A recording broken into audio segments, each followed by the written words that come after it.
السلام عليكم، اهلا بيكم مطبخ ام شريف. زي حضراتكم يا رب تكونوا في احسن حال. النهارده جايبه لكم فيديو مشتريات للقماشات او الملايات التركي. زي ما احنا شايفين دي الملايات ال3 دي، شايفين الرسمه عامله ازاي والورده كمان عامله ازاي. جبت كذا شكل، ان شاء الله هقول لكم على الاشكال والاسعار وتعرفوا ازاي الخامه الحلوه من الخامه اللي هي خفيفه. في تركي برضو بس خفيف، وفي تركي بس مش 3 دي، مش نفس الرسومات اللي موجوده كده. ان شاء الله هنشوف كل حاجه مع بعض. دلوقتي انا جايبه كام حته اهو، بصوا ده شكل، هو يعني مش 3 دي ولا حاجه، بس هو عجبني الشكل بتاعه. ان شاء الله هفرد لكم كل ده واوريه لكم. وده شكل تاني اهو، وده شكل تاني برضو اهوت، ده 3 دي باين فيه اكتر. وده شكل تاني برضو للاطفال اهو، بصوا هفرد لكم طقم طقم وهوريكم وهقول لكم ازاي تعرفوا تفاصلوا وتجيبوا السعر المظبوط. وكمان تشوفوا السرير بتاعكم سواء 160 180 هتعمليه 3 قطع هتعمليه 5 قطع، كل ده بيحتاج قماش شكل. بصوا كمان الرسمه دي جميله ازاي اهي، يعني شايفين الرسمه دي طبعه خفيفه مش رسمه زي دي، وفي نفس الوقت زي ما احنا شايفين عامله ازاي اهي، باينه في الكاميرا خالص. بصوا شكلها تحفه. ان شاء الله بقى هفرد لكم واحده واحده كده ونشوفهم مع بعض. هنبتدي ببتاعه الاطفال اهي، بصوا عايزه اوريكم شكلها كله اهوت، ما شاء الله جميله جدا. طبعا الرسمه بتبقى متكرره، يعني بصوا الرسمه ديت اللي في النص متكرره اهي مع الورده معاها اهو، بس انا مش هعرف افردها لكم اكتر من كده عشان الكاميرا تبقى جايباها كلها اهي. وهي زي ما احنا شايفين من فوق،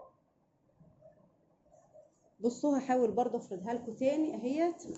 هتغلبني شويه في التطبيق لان هي طبعا قماشه كبيره لسه مش ملايه اهي. هوريكم الشكل، بصوا ده الشكل اهو. تكمله الملايه بقى بتبقى بالشكل اللي انا هوريه لكم دلوقتي ده اهو. هفرد لكم بس الملايه، عايزه اوريكم الخامه قد ايه، بصوا تخينه قد ايه، بصوا هوريكم تكملتها اهيت.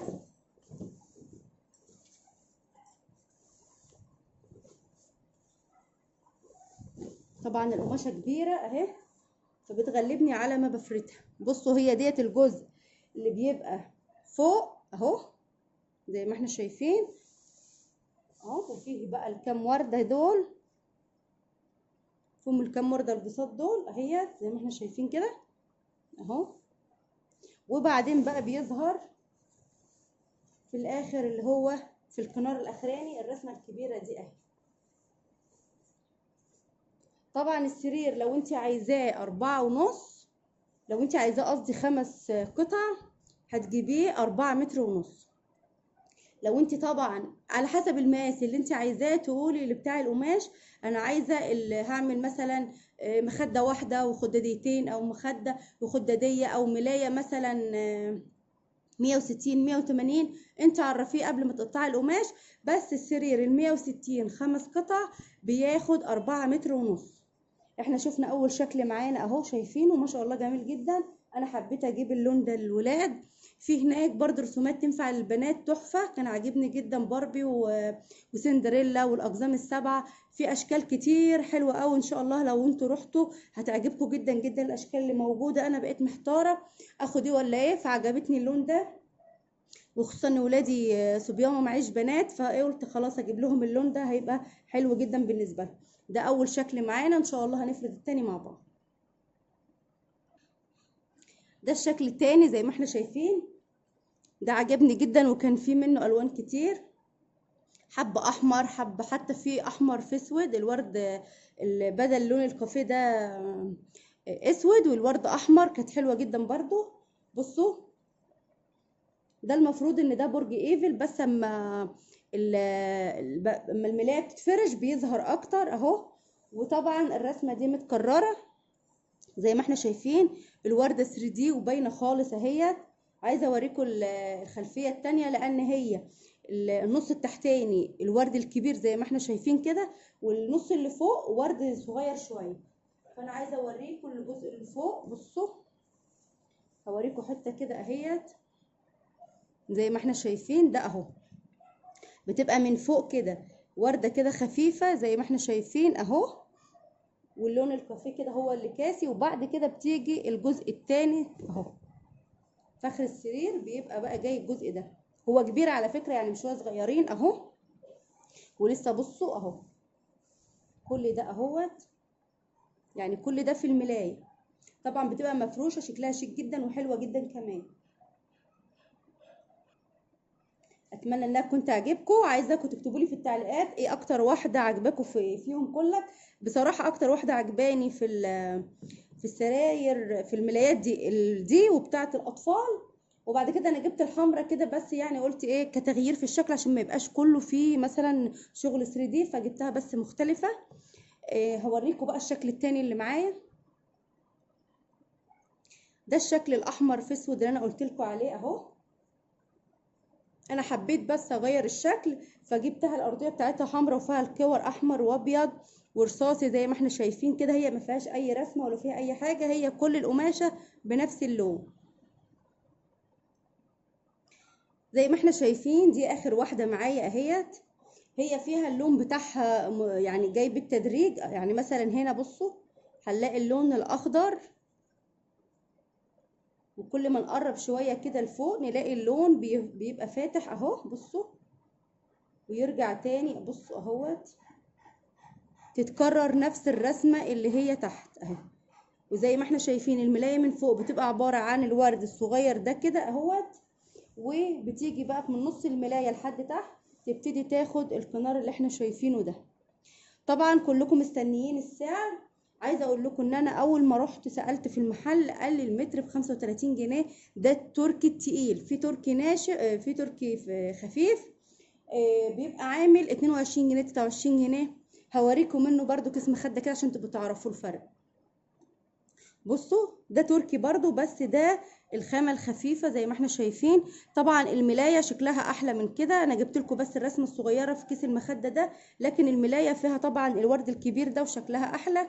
بس انا عايزه اوريكم بصوا القماشه كلها اهي.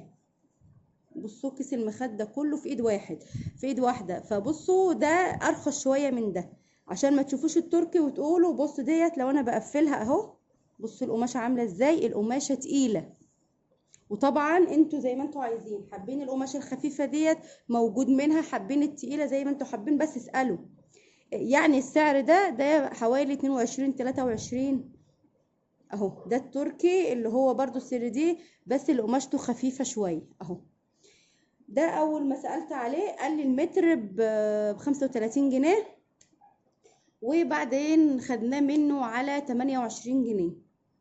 فلو انا يعني بصراحه انا ما كنت يعني كان في حد موجود معانا وهو متابع مع المحل وبيشتري منه على طول، وقال لي لا احنا بنشتري ب 28 فخد على 28، فاشترينا على 28. لكن بصراحه لو هو انا لوحدي اللي موجوده كان هيقول لي ب 35 بكتير يعني خالص، كنت ممكن قلت له ب 30 ب 32، لكن ما كنتش هوصل لل 28. ففي ناس بتغلي فخلي بالكم، في ناس بتقول السعر فانت فاصلي معاه رضي يبقى انت عارفه ان هو كده كده رافع السعر شويه عشان الناس اللي بتفاصل.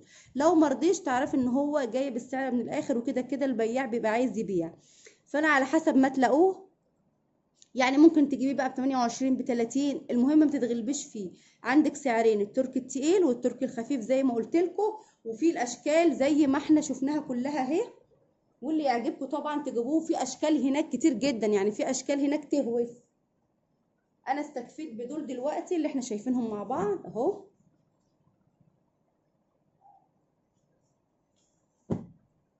بتاعت الاطفال الجميله ديت اهيت. وبعدين قلت هجربهم الاول وبعد كده لو عجبني حاجه تاني هبقى انزل اشتري. اتمنى الفيديو يكون عجبكم واتمنى ان انتم تكونوا استفدتوا منه. عايزه اقول لكم التخييط بتاعه سهل جدا، يعني لو انت عندك مكنه في البيت بتقدري تقصي وتخيطي، لو ما عندكيش بتقدري تديه لحد يخيطولك بكتير خالص. ممكن حد ياخد في الطقم لو انت موديه طقم واحد ولا حاجه ياخدوا منك 20 جنيه خياطه. عايزه اقول لك ان الطقم كامل من ده عامل 130 جنيه 126 جنيه بالظبط. يعني الأربعة متر ونص على 5 قطع عامل 4 متر ونص عامل 126 جنيه. فممكن تديه لحد بقى انت وشطارتك، ممكن واحد تخيطلك ب10 جنيه ب20 جنيه، لان هو مش حاجه، انت هي بتقصي الاكياس وبتطلعها وبتتنيها. بس طبعا هيبقى باب رزق ليها، فربنا يسهلها، ممكن تديها 10 20 جنيه يقف عليكي الطقم ده ب 150 جنيه. ف 150 جنيه اصلا بالثري دي اللي احنا شايفينه ده اهو. شايفين الرسمه هتنطق اهيت عامله ازاي. انا سالت على الرسومات الثري دي لقيت ومش الخامه ديت ومش الرسومات ظاهره كده زي ما احنا شايفين، يعني خفيفه خالص زي كيس المخده اللي احنا شايفينه كده. الورده بتاعته مش 3 دي قوي يعني. قلب 160 180 في 200. ده لو هتروحي تشتريه سعره عالي جدا، والناس اللي بتروح بتسأل العرايس ممكن تجيب كذا نوع من ده وتفصله ويبقى عندها ده المطبوع، هيوفر عليها كتير جدا. واستنوني ان شاء الله هصور لكم في محل مفروشات وفوط واحدث الملايات الساده والمطبوع برضو. بجد كان محل تحفه جدا، صورت فيه بس على ما اجهز الفيديو وهنزله لكم ان شاء الله. بشكركم جدا بقى، لو عجبكم الفيديو دعموني باللايك والاشتراك في القناه، ولو حابين تشيروا الفيديوهات شيروها. بشكركم جدا والى اللقاء في فيديو جديد، وما تنسوش لايك للفيديو. إن الله وملائكته يصلون على النبي يا أيها الذين آمنوا صلوا عليه وسلموا تسليما.